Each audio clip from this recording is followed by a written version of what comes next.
이 귀한 믿음의 자리에 오신 저희 모든 가족들 진정 하나님의 목소리를 듣고 순종하며 하나님의 사람으로 새롭게 되는 시간이 되시기 바랍니다.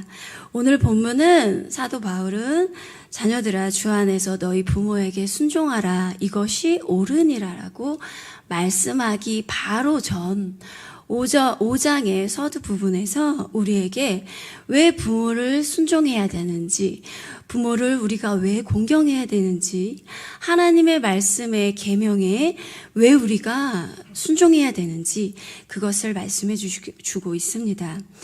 시대가 매우 이미 악해지고 있기 때문에 우리는 술 취하지 말고 방탕하지 말고 오직 성령의 충만함을 받으면서 살으면서 하나님의 지혜로 어리석은 자가 되지 않도록 하나님께서 그렇게 살으라고 말씀해 주시고 있습니다. 그리고 또한 죄 많고 이 악한 세대에서 성령의 충만함에 지혜로 살 수 있는 것을 적용하는 한 예로 자녀들아 너희 주 안에서 너희 부모에게 순종하라 이것이 옳으니라. 내 아버지와 어머니를 공경하라 이것이 약속 있는 첫 계명이니 이로써 내가 잘되고 땅에서 장수하리라고 말씀하십니다. 이 말씀은 하나님의 명령입니다. 명령은 순종을 해도 되고 안 해도 되는 것이 아니라 순종해라 공경하라라는 명령인 것입니다. 이 먼저 순종하라는 말씀은 순종하다, 원어적인 이 단어의 뜻을 보면 순종하다, 듣다, 들어주다라는 뜻입니다. 부모님의 권위 아래서 부모님께 어떠한 사실을 듣고 이것을 우리가 실천하는 데까지 나아가라는 뜻입니다. 또한 공경하라는 이 말씀은 귀하게 여기다, 존경하다라는 뜻이 있습니다. 그래서 이 말씀은 우리가 부모님을 정말 귀하게 여기고 사랑하며 존경하라는 뜻이 있는 것입니다. 이 성경 말씀에 정말 또 하나의 놀라운 것은 이 공경하라는 이 말씀이 사용된 예를 보았을 때 우리가 공경의 대상을 성경 속에서 가장 많이 쓰인 공경의 대상은 바로 첫 번째 하나님입니다. 그리고 난 다음에 가장 많이 사용된 공경의 대상은 우리의 바로 부모님이었습니다. 성경 말씀을 통하여서. 그렇기 때문에 하나님께서는 우리에게 하나님의 말씀에 계명에 순종하고 하나님을 사랑하라고 한 그 다음에 사람과 사람 사이에 꼭 약속 있는 첫 계명인 내 부모를 공경하라라고 하나님께서 말씀하시는 것입니다. 그러나 유대인들의 계명과 전통을 따로 만들어서 부모에게 공경해야 될 일정의 금액을 정해 놓았습니다. 그것까진 좋았습니다. 그러나 그들은 부모님에게 드릴 것을 고르반이라는 하나님께 드렸다라고만 하면 부모님에게 드리지 않아도 되고 하나님께 드린 것으로 부모님에게 공경하지 않아도 된다고 그러한 법을 만들었습니다. 부모님을 공경하고 사랑하지 않고 하나님만 섬기고 하나님만 사랑한다면 이것은 하나님이 인정하시는 믿음일까요? 예수님께서는 이런 유대인들을 책망하셨습니다.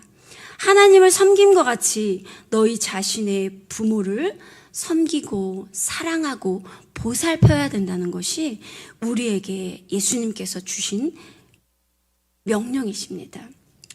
자녀들아 주 안에서 너희 부모에게 순종하라 이것이 옳으니라라고 이런 말씀처럼 순종은 이 부모에게 하는 순종은 우리에게 옳은 것이고 우리에게 의롭다고 인정해 주시는 것입니다. 뿐만 아니라 이렇게 하면은 땅에서 잘 되고 우리가 장수하며 또한 영원한 나라까지 갈 수 있는 축복을 더해 줄 것입니다.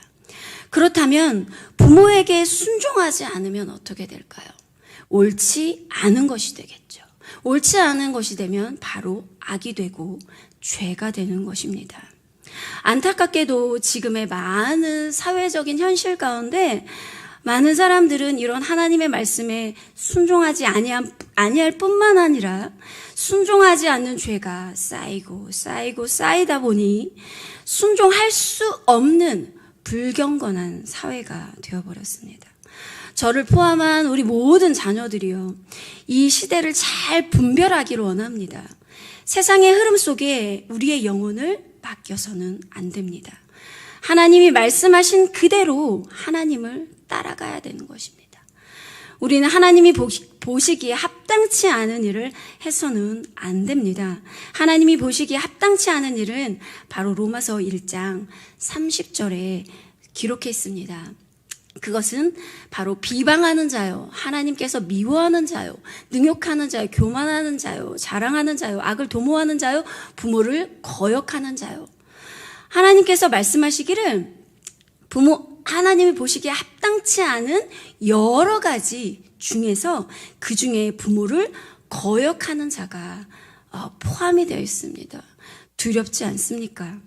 마귀는 부모를 공경하고 부모를 사랑하는 일에 우리에게 교묘하게 역사해서 하나님의 법에 순종하지 않고 하나님의 다스림에 우리가 순종하지 않고 하나님의 축복 속에 거하지 못하도록 우리를 계속 방해할 것입니다. 그렇기 때문에 우리는 자세하게 주의하고 깨어서 부모를 공경하고 하나님의 기쁘신 뜻에 순종하며 살아가야 되는 것입니다. 저는 사무엘을 생각할 때 하나님께도 순종했지만 그 어머니에게 순종한 귀한 믿음의 본을 보였다고 생각합니다. 사무엘은 엄마 한나가 엄마의 그 젖을 떼자마자 제사장이 제사 드리는 실로에서 양육이 되었습니다.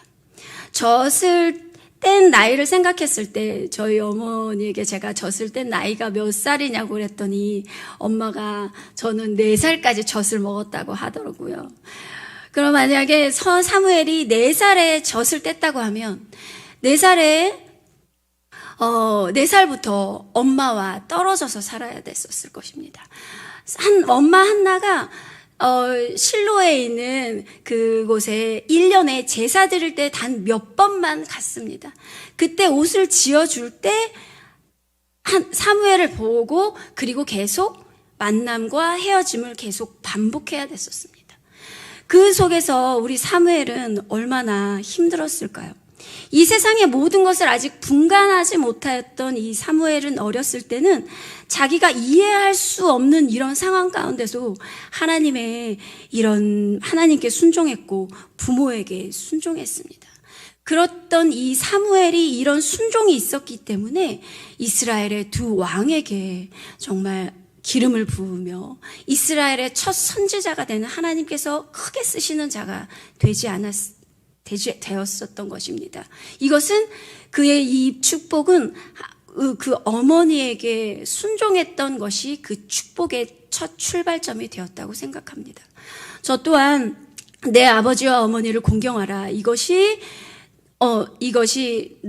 내가 땅에서 잘되고 장수하리라는 이 말씀에 제가 정말 순종하고자 저는 계속 부단히 노력을 하고 있습니다.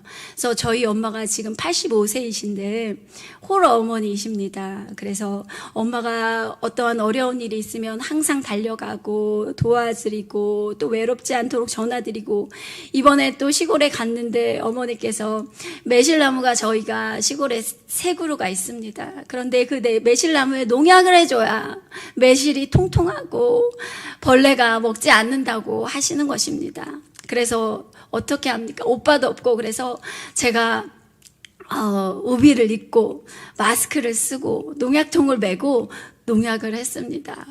그렇게 하고 나니까 하나님께 제가 순종했던 이 기쁨과 부모에게 공경했다는 이 기쁨이 마음속에서 샘솟아서 내가 정말 부모에게 공경했더니 내가 자연적으로 부모를 사랑하게 되고, 부모를 사랑하다 보니 이 부모가 나를 얼마나 아끼는지 그 사실을 깨닫게 되었습니다.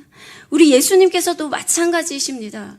부모에게 공경하고 많은 사람에게 선을 행하다 보니 하나님과 사람에게 더욱 사랑스러워 가셨던 우리 예수님이셨습니다. 우리는 반드시 기억하길 바랍니다. 하나님께서 약속하신 이 첫 계명 내 부모를 공경하라의 말씀 속에는 분명히 하나님이 약속하신 축복이 있습니다. 저를 포함한 우리 모든 자녀들이요, 하나님의 말씀에 순종하고 공경해 보십시오.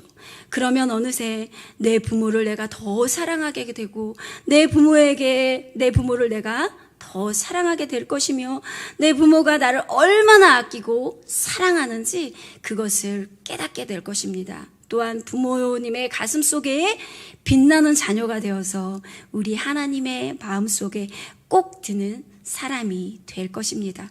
저를 포함한 모든 자녀들이요, 부모를 사랑하고 공경하여서 우리 하나님의 마음에 들어서 약속의 축복을 꼭 받아 누리는 모든 자들이 되기 바랍니다. 감사합니다.